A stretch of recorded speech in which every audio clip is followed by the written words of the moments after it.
the next best predictor of lifetime success is conscientiousness. Well, so, and of the two aspects of conscientiousness, say orderliness and industriousness, the better predictor is industriousness. So the question is, well, what can you do about your industriousness?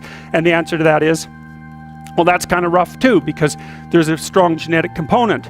But you can work on micro habits with regards to your conscientiousness. And I think the best micro habits, this is partly to do with this future authoring program processes, I think the best thing you can do with regards to your conscientiousness is to set up some aims for yourself, goals that you actually value. And the future authoring program helps people do that. And basically it does a situational analysis of, it helps you do a situational analysis of your life more than a psychological analysis, I would say. And so the questions are something like, well, all right, you're going to have to put some effort into your life. And you need to be motivated to do that. And so what are the potential sources of motivation? Well, you could think about them in the big five manner. You know, if you're extroverted, you want friends. If you're agreeable, you want an intimate relationship. If you're disagreeable, you want to win competitions. If you're open, you want to engage in creative activity. If you're high in neuroticism, you want security. Okay, so those are all sources of potential motivation that you could draw on, that you could tailor to your own, your own personality. But then there are dimensions that you want to consider your life across. And so we ask people about, well, if you could have your life the way you wanted it in 3 to 5 years, if you were taking care of yourself properly, what would you want from your friendships? What would you want from your intimate relationship? How would you like to structure your family? What do you want for your career? Well, how are you going to use your time outside of your job? And how are you going to regulate your mental and physical health, and maybe also your drug and alcohol use? Because that's a good place to auger down, because alcoholism, for example, wipes out, 5 to 10% of people. So you want to keep that under control. And then maybe, you develop a vision of what you would like your life to be, and that associates the goal. Well, once the goal is established, and then you break down the goal into micro processes that you can implement, the micro processes become rewarding in proportion, in relation to their causal association with the goal, and that tangles in your incentive reward system. We talked about the dopaminergic incentive reward system, and that's the thing that keeps you moving forward. And the way it works is that it works better if it produces positive emotion when it can see you moving towards a valued goal. Okay, well, what's the implication of that? Better have a valued goal, because otherwise you can't get any positive motivation working out. And so the more valuable the goal, in principle, the more the micro processes associated with that goal start to take on a positive charge. And so what that means is, well, you get up in the morning and you're excited about the day, you're ready to go. And so as far as I can tell, what you do is you specify your long-term ideal. Maybe you also specify a place you want to stay the hell away from, so that you're terrified to fail as well as excited about succeeding, because that's also useful. You specify your goal.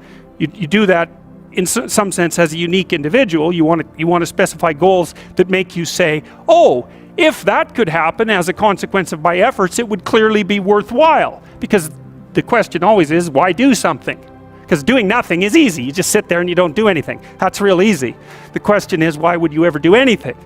And the answer to that has to be because you've determined by some means that it's worthwhile. And then the next question might be, well, where should you look for worthwhile things? And one would be, well, you could consult your own temperament. And the other would be, well, you kind of look at what it is that people accrue that's valuable across the lifespan. So you do a structural analysis of the subcomponents of human existence, and already did that. You need a family, you need friends. Like, you don't need to have all these things, but you better have most of them. Family, friends, career, educational goals, plans for, time outside of work, attention to your mental and physical health, etc. That's what life is about. And if you don't have any of those things, well, then all you've got left is misery and suffering. So that's a bad deal for you. So once you set up that goal structure, let's say, and that's really in many ways that's what you should be doing at university. That's exactly what you should be doing, is trying to figure out who it is that you're trying to be, right? And you aim at that, and then you use everything you learn as a means of building that person that you want to be. And I really mean want to be. I don't mean should be. Even those things are going to overlap. And it's important to distinguish between those, because that's partly, and this is back down to the micro routine analysis. So if I was saying, well, you're going to try to make yourself more industrious. Okay, number one, specify your damn goals. Because how are you going to hit something if you don't know what it is? That isn't going to happen. And often people won't specify their goals too because they don't like to specify conditions for failure. So if you keep yourself all vague and foggy, which is real easy because that's just a matter of not doing as well, then you don't know when you fail. And people might say, well, I really don't want to know when I fail because that's painful. So I'll keep myself blind about when I fail. That's fine, except you'll fail all the time then. You just won't know it until you've failed so badly that you're done. And that can easily happen by the time you're 40. So I would recommend that you don't let that happen. So that's willful blindness, right? You could have known, but you chose not to. Okay, so once you get your goal structure set up, you think, okay, if I could have this life, looks like that might be worth living, despite the fact that it's going to be, you know, anxiety provoking and threatening, and there's going to be some suffering and loss involved and all of that. Obviously, the goal is to have a vision for your life such that, all things considered, that justifies your effort. Okay, so then what do? Well, then you turn down to the micro routines. It's like, okay, well, this is what I'm aiming for. How does that instantiate itself day to day, week to week, month to month? And that's where something like a schedule can be unbelievably useful. It's painful to understand how much of what you're doing isn't productive. So I'll give you an example. So I've done this a couple of times with classrooms full of students, usually when I'm lecturing about career development. Say, okay, how much time do you waste? So then I get the class to vote. How many of you waste 10 hours a day? It's like 10% of the kids will put up their hands. And it's interesting because I don't define what constitutes waste. I just ask the question. So they're diagnosing themselves, right? I'm not saying you're wasting 10 hours a day. I'm just asking. It's like, given your own attitude, how much time are you wasting? 10 hours a day. It's like 10% of the people put up their hands. Well, when you get to like 6 hours a day, 80% of the people put up their hands.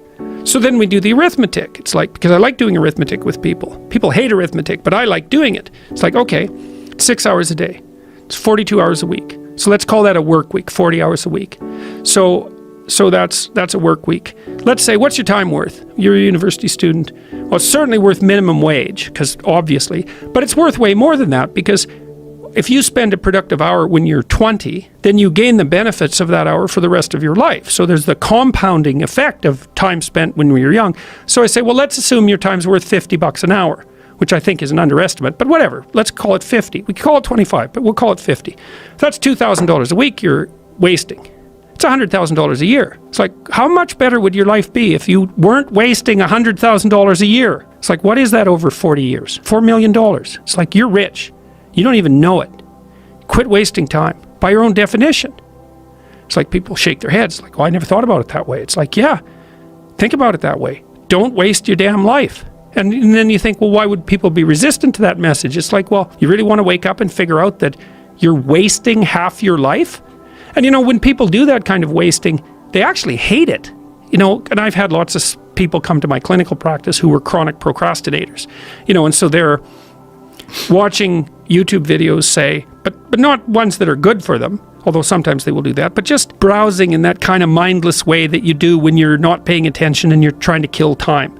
And people doing that, they feel bad, they get depressed, they feel anxious, they can't get away from it, they feel kind of quasi-addicted. That's what they're saying about social media now. It's a huge issue with young kids. Absolutely, but there's this feeling of kind of internal rot and corruption that goes along with it. It's like, yeah, well, you're wasting your life. It's like, so it's painful. It's painful to recognize that. Then it's painful to think, oh my God, look how undisciplined I am. I don't know anything. I can't use a schedule. I can't stick to a calendar. I don't have any aims. I don't know anything about the world, right? And maybe there's a part of me that's bitter because I haven't got everything already. And I'd just like to say, to hell with it. That's the recognition of the Jungian shadow. It's like, that's what makes you vicious and untrustworthy. All of that. No one wants to look at that. And no bloody wonder. But hey, the alternative is worse.